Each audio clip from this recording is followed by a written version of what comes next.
What's going on? It's the love month. Did everybody have a good Valentine's Day? You guys, yeah? Chrissy? Well, like a score of 1 to 10. Oh, wow. Big night. You guys are married. You can get to a 10. I'm excited. Come on. I meant like they probably went on a really good date, right? Where'd you take her, Bruce? What's that? Where'd you take her? We went to a steakhouse. What's it called, Bruce? Prime. That's awesome. Bruce is like a son to me. I took Rachel to Applebee's on our first date at 51st and Mingo. If you haven't been there, I would steer clear of that part of town. Not the safest. And they have the best frozen food in town. It wasn't prime, but she married me anyways. So it's the love month, and in honor of love, I thought we would just not talk about relationships at all, because I know you guys don't care about that, and just talk about what it means to love. I think sometimes we throw that word around. I don't throw it around. I tell all my players I love them because I love them. Pray for them every day. Would do anything for them. Take a bullet for them. They're like sons, like family. And I want to challenge you, just whenever you say the word love, whenever you say I love you to mom, to dad, to friend, like what are you saying? Because words, they have substance to them. They have substance, or they don't. Is everybody tracking with me? I hope you caught that. It was very profound. If you didn't catch it, it was more profound than you caught it. Words have substance, or they don't. And you can throw them around. You can say, I love you, and it really doesn't mean anything. But if you tell me that you love me, it better mean something. It better mean, I wasn't talking about you. I was actually talking about me. I was just talking about me. Like, if you tell me that you love me, it better mean something. It better mean something. Like, I might challenge you in it. I might call you at 3 a.m. in the morning and be like, you know what? Mikey, my fourth born, is creeping around my house, and I'm scared right now. And you guys are laughing because you've never lived through it for a night. There's no telling what Mikey might be doing, because you just hear things like going off in the background. And I'm not kidding. I'm going to keep telling you guys, like, sometimes the door's open and we have this big couch, and all you can see is like his fluffy hair, like his shadow behind the couch. And I'm like, does he have a butter knife? Like, which direction? But if you're going to tell me you love me and I make that telephone call, you better be ready to come protect me. Mikey is Mikey during the day, and we call him Chucky at night. Okay, are you guys ready? Yeah.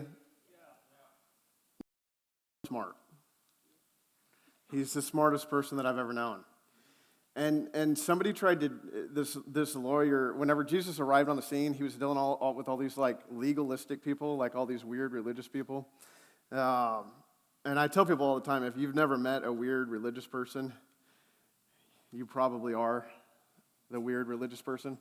But he's dealing with all these religious people, and there's laws in the Old Testament. These laws are important. Like whenever John Charles was telling you guys to tithe, like that's a law, and Jesus called love a law. He legislated it.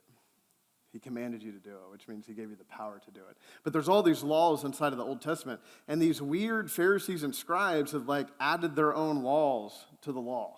Like, there was a law that God made, and then the Pharisees and scribes, like, created all these other laws. They were just making laws to make laws.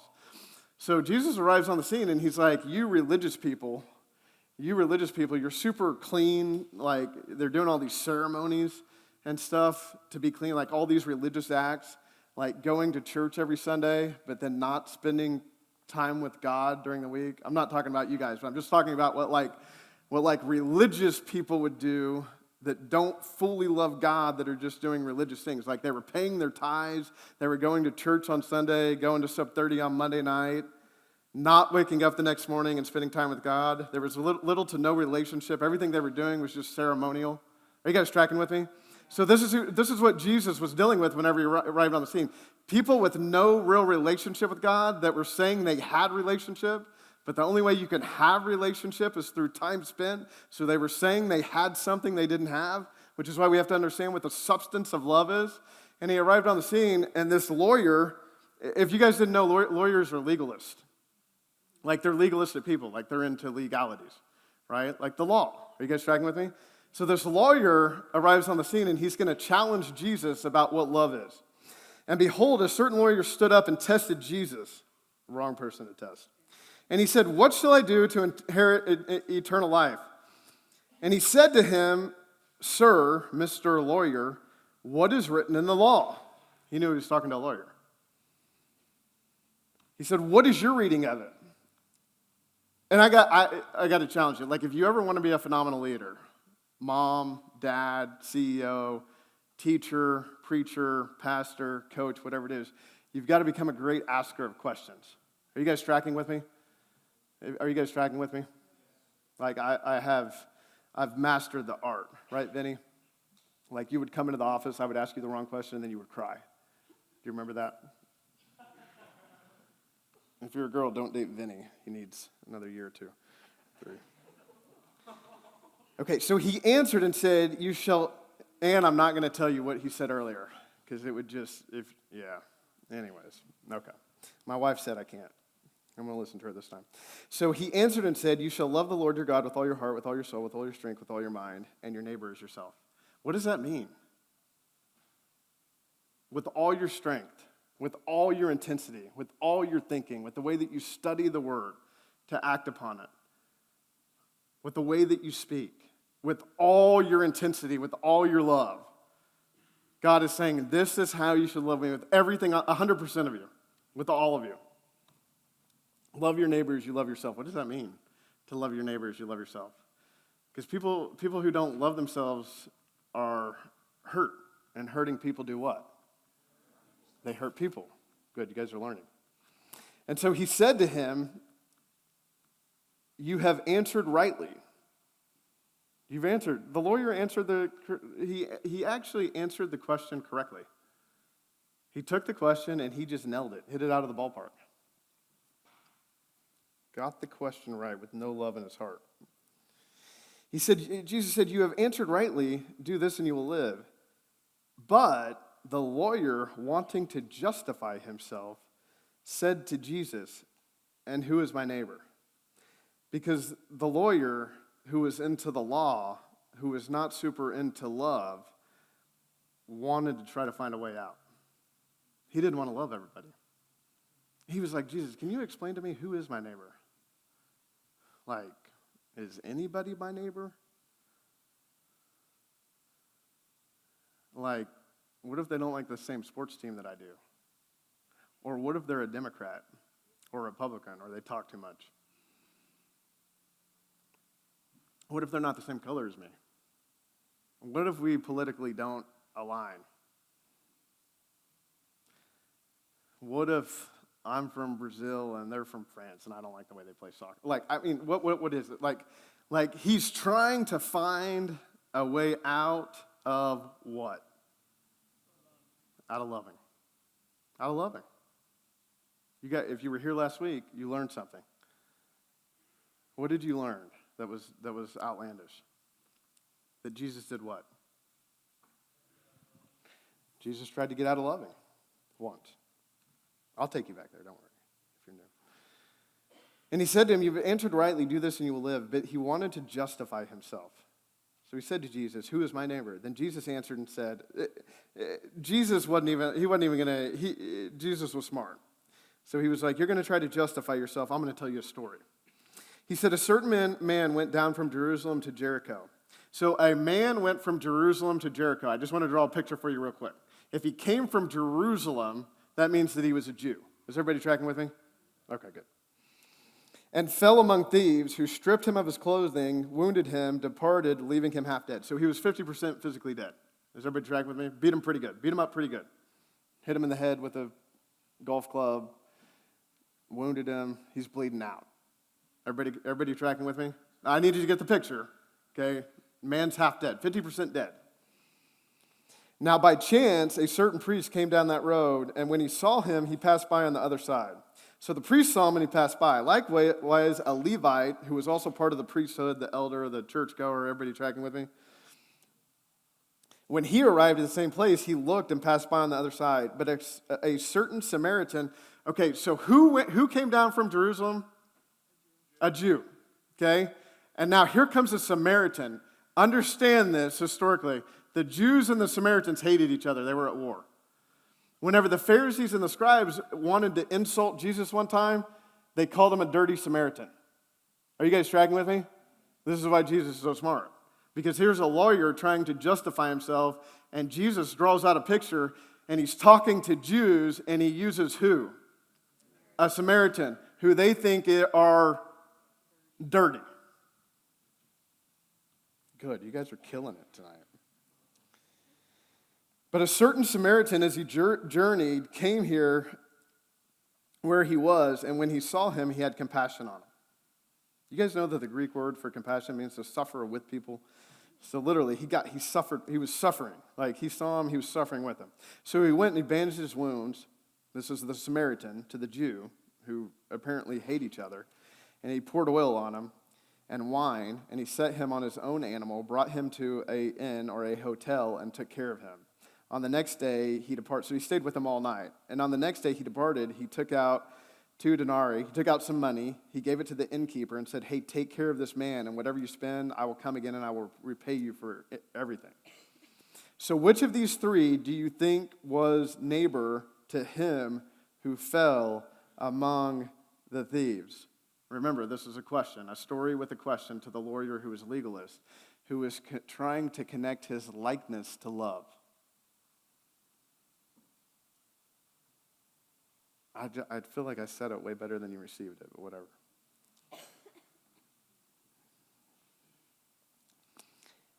And the lawyer said, and he said, he who showed mercy on him. Then Jesus said, go and do likewise. Are you guys seeing the picture of the guy who was trying to justify who and how and when he was going to love somebody? The lawyer challenges Jesus, and Jesus draws out a picture. Now, I know you guys are better humans than me, so I know that you would never do this. I know that you would never love somebody predicated upon what they look like, by how they talk, by the car that they drive, by whether or not they're annoying, by whether or not they're cool, popular, by how many, come on. No, you guys are nicer to people sometimes because they get lots of likes on social media. So you translate that as, oh, they're popular, so I may try to get into that world. The environment that we have created even inside the church is weird. And how we've decided to love people. And Jesus just called he just called the lawyer out on it. He was like, yeah, you're asking me a question. I'm going to give you a picture because I know where your heart's at. Your heart is like this. You want them to align with you. You want them to have the same political view. Are they Lutheran or are they charismatic? Do they pray in tongues or do they not pray? Do they have weird theology or do they not? Are they a Dallas Cowboy fan? I get it, man. It's hard to like people that like the Dallas Cowboys. I don't like the Dallas Cowgirls either, but I'll pray for a Dallas Cowboy fan. And people from Texas. It's a weird country, weird state. But if God commands you to do it, if God commands you to love, he has given you the power to do it. Does everybody agree? Do you guys understand in the Word, he said, this is your command, to love people. He legislated love. He constituted it. He made it law. He wasn't like, listen, love, the substance of love, I hear people say like, it's a decision or it's a command. That's not the substance of it. That's not what love is. Love is patient and kind and long-suffering, and it bears and it doesn't keep track of wrong. That's what love actually is. Are you guys tracking with me? But God commanded you to do what love is. Point number 1, love is what love is. You can't scheme your way to love.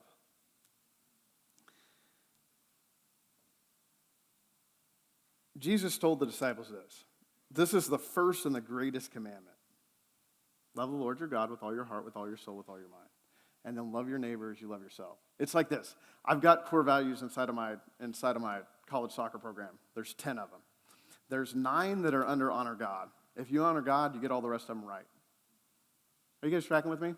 Like, if you love the Lord your God with all your heart, with all your mind, with all your soul, with everything on the inside of you, and you love your neighbor, I don't have to worry about you lying, cheating, stealing, committing adultery, being envious of other people, gossiping, blaspheming other people, taking advantage of people, walking by people like the priest and the Levite. I don't have to worry. If you love the Lord your God with all your heart, with all your soul, and just love your neighbor like you would want to be loved, I don't have to worry about the other 8 commandments or the rest of the law. I know you're going to execute. I know you're going to do it. My first core value is honor God. Man, you honor God with your gifts, with your talents, with your abilities. I don't have to worry about you being professional, being excellent, being becoming, being a servant, being all the things that encompass being a part of my college soccer program. Everything falls under that. Are you guys tracking with me? So it's like, Jesus was like, if you can just focus on this. But we don't talk about love that much in the church. And it's the most powerful thing. It's the main thing. We talk about faith and hope. Faith is sexy, right? Because it'll get you things. Faith is the substance and evidence of things that we cannot see. I can believe God for something. I don't know that I can get up in the morning and pray for you and intercede on your behalf if you're not going to be there unless you offer me something like a Starbucks, like a mocha. Like if you're there with me, I might get up and intercede on your behalf. Maybe. What is love to you? Like, what does it mean to really love people and to love the people around you? Have you thought about it? Like, have you thought about it? Like, Mom, I love you. Dad, I love you. What does that mean? What does it mean? What does it mean to love people? What does it mean to love people that are hard to love? What does it mean to love people that don't love you back? And whenever you get to this point, I hear the message of forgiveness abused all the time. It's like, hey, you've got to forgive them to release yourself from them. I'm like, you're 50% of the way there. What's the other 50%? That you can hurt me and that I can look you in the eye and I can forgive you, not because you hurt me first, but so you're free from the reason that you hurt me. That's the other 50%. Did I communicate that good enough for you? So now you'll never walk in unforgiveness again the rest of your life. Because people who hurt you are hurting, right? And your job as a Christian is to love and to be all of love. So now you have to transcend just you. You have to get to the other side. And if you can get to this point, you will become so powerful inside of the kingdom. Because you won't be fazed. People can't impact you. Man, if people can't get control of your emotions and your feelings, it's going to be real hard for you to hurt me. Don't say anything about my wife. Don't say anything about my kids. Other than that, I'm pretty resilient. Like, it's tough. I'm not the person you want to get in like a verbal altercation with. My wife can tell you. Like, I'm a little bit like unimpacted by most things, like unfazed. My brothers and sisters would get so mad growing up because like they could engage me in like they would start mouthing off and I was like, yeah, this isn't going to go well for you because I can keep talking trash and I will be unimpacted by anything that you say. I can completely zone you out and know that you're wrong and I'm right. And I'm unoffendable. Love is what love is. Love is what love is. What if you just commanded yourself to love people? How many situations in your life would change right now if you just loved them? Because most of your issues are about you, right? They're about relational conflict. They're about the things that you are going through. What if everybody else was the most important player in the game as opposed to you? What if you considered others before yourself all the time? What if you considered others before yourself to the point that you never thought about you again? I say this all the time. What if it just wasn't about you? What if you just woke up in the morning and you weren't thinking about you? That you had so much love in your heart. Do you think God, whenever he wakes up in the morning, you think that God's thinking about him? He's got 8 billion children. He's thinking about you. And I don't know how he thinks about multiple people at one time. I'm not God, so I'm not trying to tell you guys. Some of you guys are like, I think Bush really does love me. I'm not thinking about all of you at the same time. I wake up in the morning, I pray for a lot of people because I love people. And I'll do anything for the people that I love. But I can't think about 8 billion different people all the time.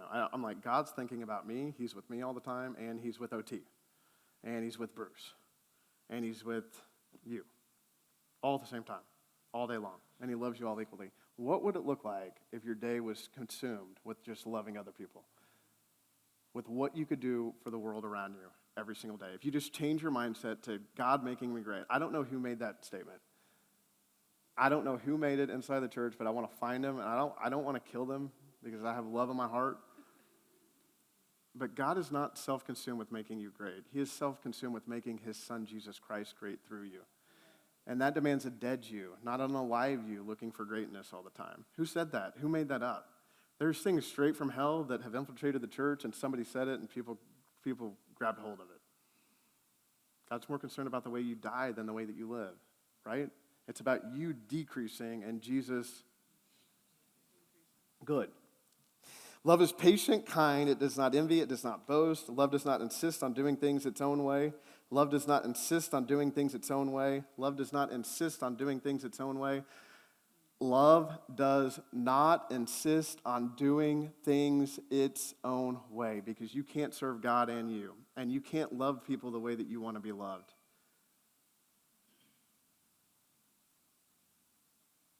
I can't. How long have I been loving you, Bruce? Longer than Chrissy. I was there first, Chrissy. I just need you to know. 7 years. How many hard conversations do we have? Enough, yeah. And I loved you while I didn't what? I did not like you. You're correct. I did not like Bruce whenever I first met him. Prayed for him, prayed so hard. Because I met him and I was like, who is this monster? And people don't believe that because they're like, oh, Bruce is the most incredible human in the world. I'm like, Bruce is more incredible than me. And a disciple will never be greater than his teacher, Luke 6:40, so don't let your head inflate, right? But we didn't like you whenever we first met you, did we?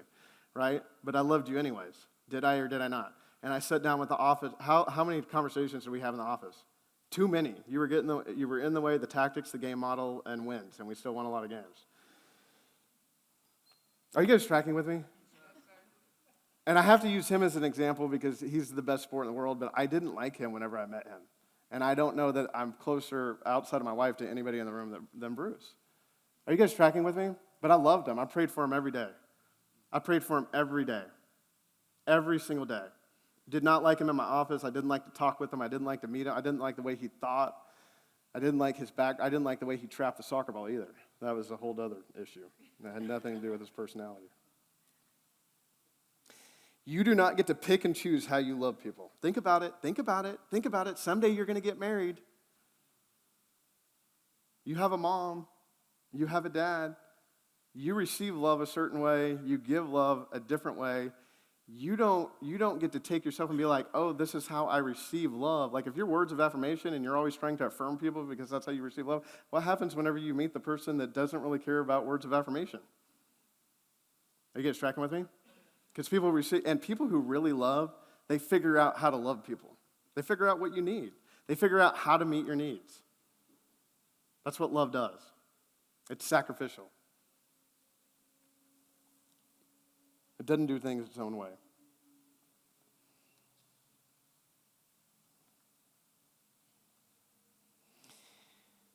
Can I convict you for a second? People who are lazy can't love. Because love's hard. It demands sacrifice. It demands follow through. They will tell you they're going to do something, they can't do it. And they don't mean to. And if you're lazy, understand this. Jesus Christ is the answer for everything. Because you can't be lazy in love. You can't be lazy and love people. Jesus wasn't lazy. Jesus would stay up all night and pray and intercede on behalf of people. And then he would be up early in the morning and the disciples couldn't find him. And he was still praying. He was still doing things for other people. Are you guys tracking with me?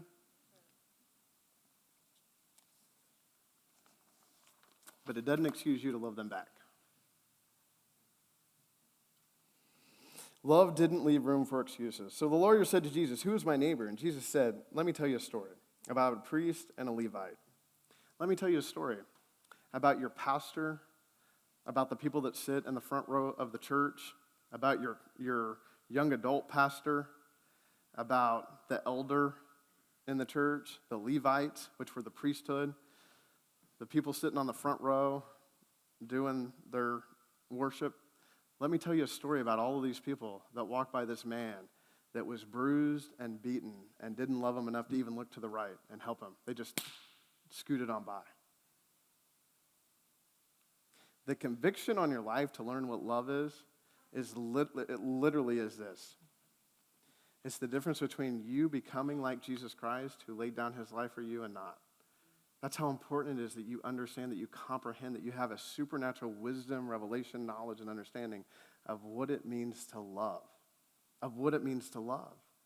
You can't just say, I love you, and think that it's a feeling or an emotion.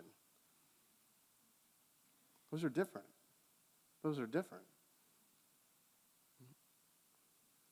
I was getting ready to go somewhere. I'm not going to go there. But this dirty Samaritan who stopped on the way to take care of this Jew, have you ever, I couldn't preach it if I haven't been there. Have you ever been shocked at who wasn't there for you? Who you thought was going to be there for you? Whenever you were bruised and beaten, had no energy left, had nothing left, and you were shocked about who didn't show up, who was so narcissistic. I have prayed for people when I was living in the threshold of hell. People who I felt like should have been there for me. Nada. Nothing.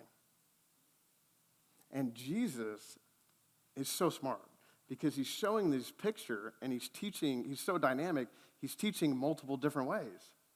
He's like, I'm commanding you to love like this Samaritan loved. Oh, and by the way, there's going to be moments where people are going to walk right by you, the people that should have been there for you, like the Levite and the priest and the church people and maybe even family members that should have been there for you, that just scooted right by in your moment of hell, in your worst moment.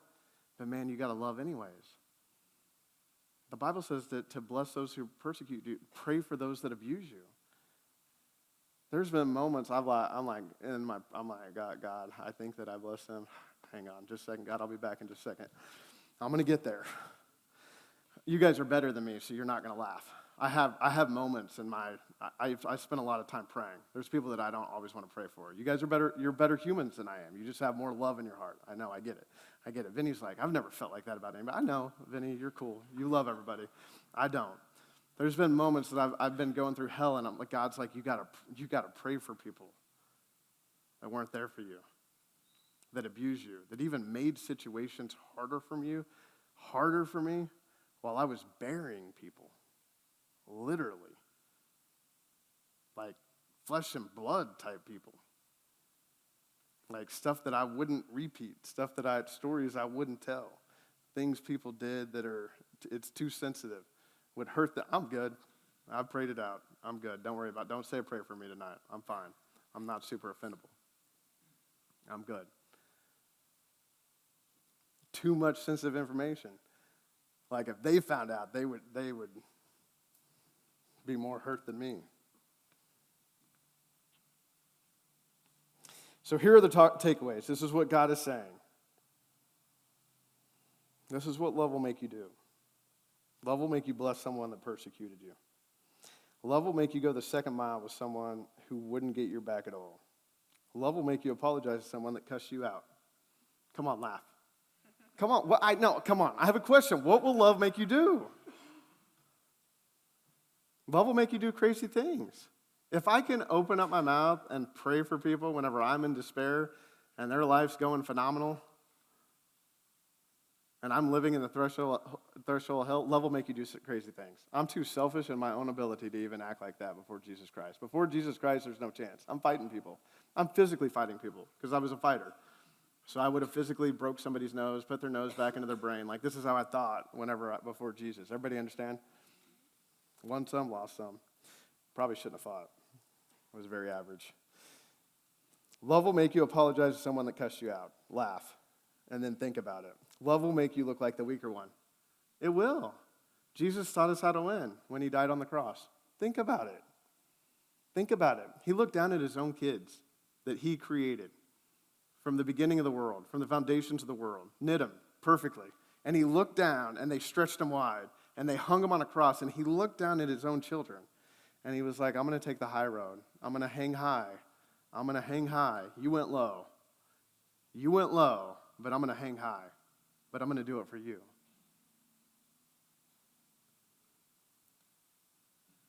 Love will make you remember it has nothing to do with how much you like them.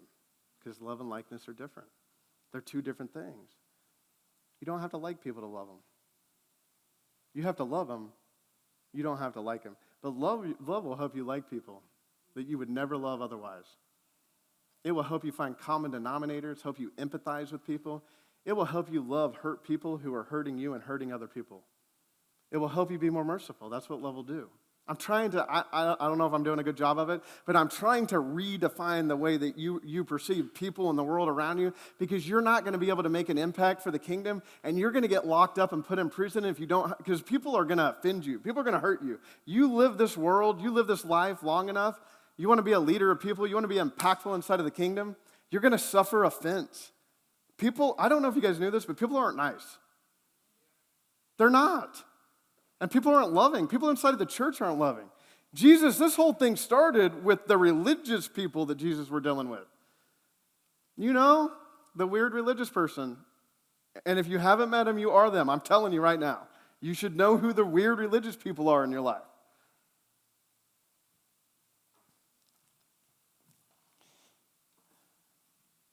And Jesus did. And you've got to grasp this, because it's probably the last time you'll hear it, and I hope you know it, and I hope you get it inside of your heart. And I know it's the second time that I've said it in a week, but Jesus went into the garden, and he looked for a way out of love. He said, God, this cup is bitter. I don't know that I want to die for these people. They don't love me. They don't love you. I love them. You love them, but give up my life? Take nails in my feet, take nails in my wrist, let them drag me down the street naked, let them shame me, let them disgrace me. And the whole time Jesus is doing it, he had you in mind. Just put your name in there. Your name was in mind the entire time. Your name was in mind the entire time they were dragging him down that street. Your name, your calling, your life, everything that he wanted you to be, the fulfillment of your life he had in his mind. If I don't do this, if I don't die on the cross for their sins, there's always going to be a high level of separation between them and God. He was trying to pull you back into oneness with the Father through what he did on the cross. He loved you that much. But he had a moment in the garden, and he was like, God, can we let this cup pass? Can we do it a different way? It's hard to love. It's hard to love people that don't love you back. It's hard to have a relationship without reciprocity. Don't be that person. Just don't be that person. Identify. Spend time with God. Spend time in the presence of God. Ask him to give you a revelation of what love is, about what Jesus Christ did on the cross for you. Because I told you guys, whenever I ran to an altar in front of 4,000 people, after a drunken escapade, whenever I got to the altar and I lifted my hands, the one thing that I think separated my salvation from other people's salvation, people that I saw fall off, was I saw my sins on the cross. All of them. All of them. I was like, holy cow. When they drove those nails in, and I got a vision of the blood dripping down from the cross, I was like, those drops covered that sin and that sin and that sin and that sin and that sin. It was like all of my sins just... I've never done anything out of religion. Not fasting, not prayer. I think people get into that sometimes. They get guilt, condemnation because they don't spend time with God, or prayer and fasting and all those things. I pray at a high level. I get up early and pray. I spend a lot of time with God every day. I fast all the time. I've only done it out of thankfulness. God's like, will you do that for me? Will you fast for me? Will you get up and pray for other people? Will you intercede? Will you stand in the gap? Will you love people that are hard to love? Yeah, it's not that hard for me. Because I can still come back to this place at the altar whenever I raise my hand and I remember looking up and seeing my sins just peppered on the cross of Christ. God, I thank you for this night. I thank you for your word. I thank you for just the love that you shed when you hung on that cross. Jesus, we give you our lives, all of them. Repeat this after me. Jesus, I give you my life, all of it. I hold nothing back. Give me a revelation of your love. Speak to me. In Jesus' name, amen.